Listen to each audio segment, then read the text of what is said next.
السلام علیکم ناظرین، نالج انڈسٹری میں خوش آمدید۔ دوستو، پاکستان کے تاریخی قلعوں پر مبنی ہماری یہ معلوماتی ویڈیو کی سیریز جاری ہے۔ پچھلی ویڈیو میں ہم نے آپ کو قلعہ بالا حصار پشاور اور قلعہ اٹک کے بارے میں معلومات دیں۔ آج کی اس ویڈیو میں ہم آپ کو قلعہ رانی کوٹ اور قلعہ رام کوٹ آزاد کشمیر کے بارے میں تاریخی اور دلچسپ معلومات فراہم کریں گے۔ تو چلیے ویڈیو کا باقاعدہ آغاز کرتے ہیں۔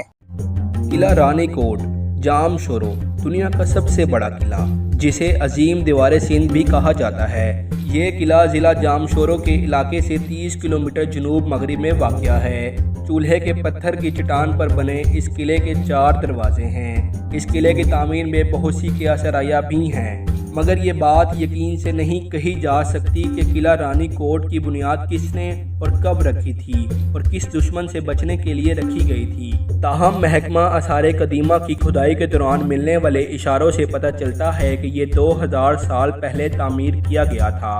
مگر حیرانی کی بات یہ ہے کہ اس قلعے کا ذکر تاریخ میں صرف اس وقت ملتا ہے جب میر پور خاص کے شیر محمد تالپور نے 18ویں صدی میں اس قلعے کی مرمت کروائی۔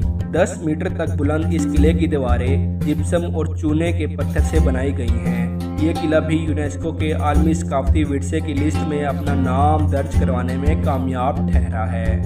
قلعہ رام کوٹ پاکستان کے قدیم اور تاریخی قلعوں میں سے ایک ہے، جو آزاد کشمیر پاکستان میں واقع ہے۔ یہ آزاد کشمیر کے مشہور مقامات میں سے ایک ہے۔ رام کوٹ قلعہ پانی سے گھرا ہوا ہے اور اس تک کشتی کے ذریعے رسائی حاصل کی جا سکتی ہے۔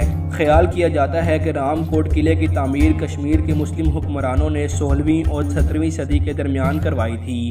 اس کی خوبصورتی سے منگلا جھیل نے ایک گمنام قلعے کو گھیرے میں لے رکھا ہے۔ قلعہ رام کوٹ جہلم اور پونچھ 2 دریاؤں کے سنگم پر ایک اونچی پہاڑی پر قائم ہے، جو 3 اطراف سے پانی میں گھرا ہوا ہے۔ منفرد طرز تعمیر کی بنا پر رام کوٹ قلعہ کشمیر میں تعمیر کیے گئے باقی قلعوں سے کافی مختلف ہے۔ یہ قلعہ 19ویں صدی میں کشمیر کے ڈوگرا مہاراجہ کی زیر تسلط تھا۔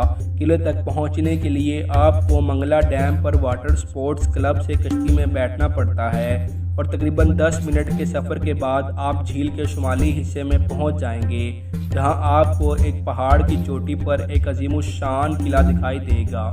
ناظرین، ویڈیو لمبی ہونے کی وجہ سے پارٹس میں تقسیم کی گئی ہے۔ اس ویڈیو کے اگلے حصے میں ہم آپ کو قلعہ چترال اور لال قلعہ مظفر آباد کے بارے میں تاریخی اور دلچسپ معلومات فراہم کریں گے۔ قلعوں کے بارے میں تاریخی معلومات جاننے کے لیے اس ویڈیو کے باقی پارٹس کو مکمل ضرور دیکھیے گا۔